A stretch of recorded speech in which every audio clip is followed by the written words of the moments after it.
So we got the original Yd100 back on the bike. I did some footage of me tearing the motor apart, but I haven't really had a bike to ride since I took this motor off. This was the very first motor I ever got, my Yd100 #1, and this thing was a beast. The fastest I ever did on this before was 41 or 42, and that was with my little expansion chamber. Little cheapo expansion chamber, had a humongous header pipe. The header was like 12 to 16 inches before it actually made it to the expansion chamber. So I'm gonna put that back on, but I'm gonna weld a shorter header on it this time, now that I got a little welder. But yeah, my main focus was just getting a motor back on a bike so I could have something to ride. I haven't had a bike to ride in probably a month. It's not quite as strong as it used to be.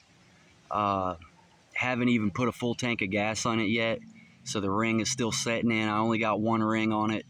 I didn't do two rings.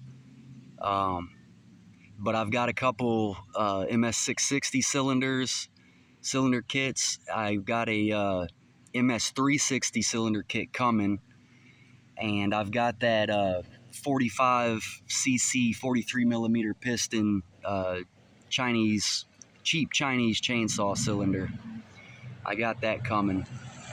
So I got a few builds I want to do that I'm going to be working on, that I'll be documenting more. I'll actually be documenting the build process on those a lot more. I'm probably going to start by redoing that 45cc Chinese chainsaw cylinder motor.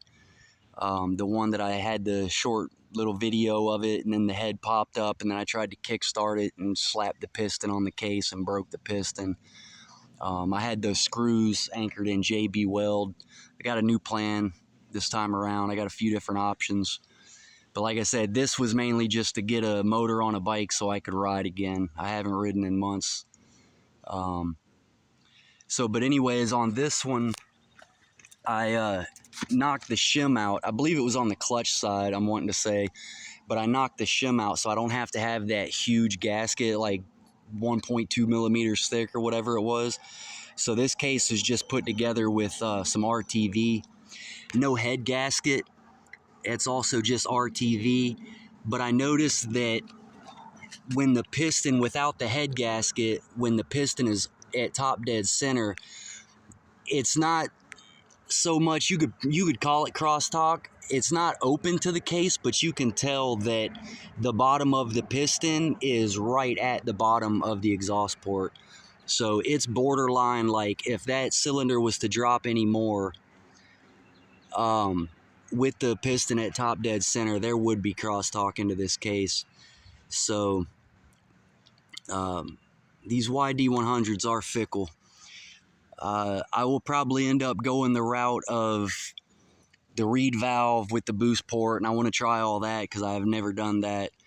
But like I said, I'm gonna get my expansion chamber back on it and do some tweaking, either change the carb, or like I said, I may do a reed with a boost port and all that. But for now, it's just get a motor on a bike so we can ride and start these other motor projects, which we will do better at documenting.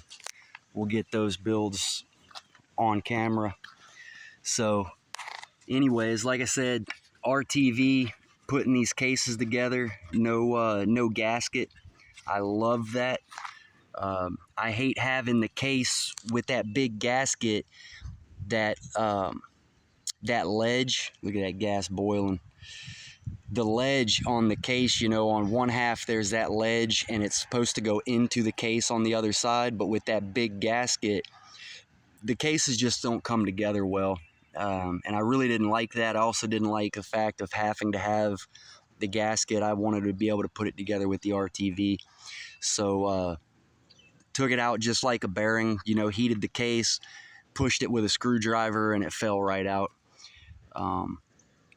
But anyways, yeah, so got the original Yd100 back on a bike and riding. I did a speed check the other day, and 36 was the best we got.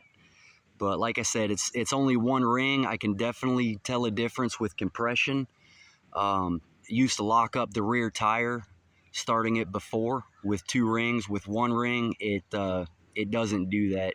So I've definitely lost a lot of compression. But